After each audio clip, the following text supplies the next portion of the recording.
लोग क्या कहेंगे तुम ये सोचते हो ना, तो पहले ये वीडियो देख लो। जब आप कुछ नहीं होता ना, आपको कोई नहीं पूछता।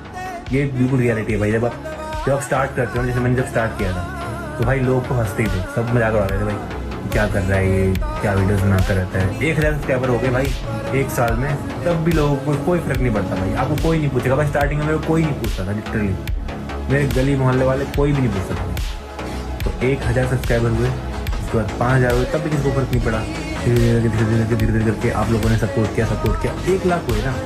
1 लाख होने के बाद जब सिल्वर प्ले बटन आया, तब लगा लोग यार कुछ कर रहा है ये।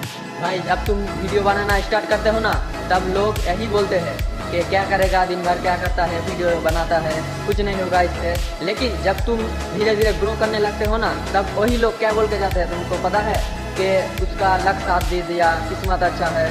लेकिन तुम इन लोगों के ऊपर ध्यान मत दो। तुम ब्लॉग बना रहे हो, वीडियो बना रहे हो, कंसिस्टेंसी वीडियो बनाते रहो।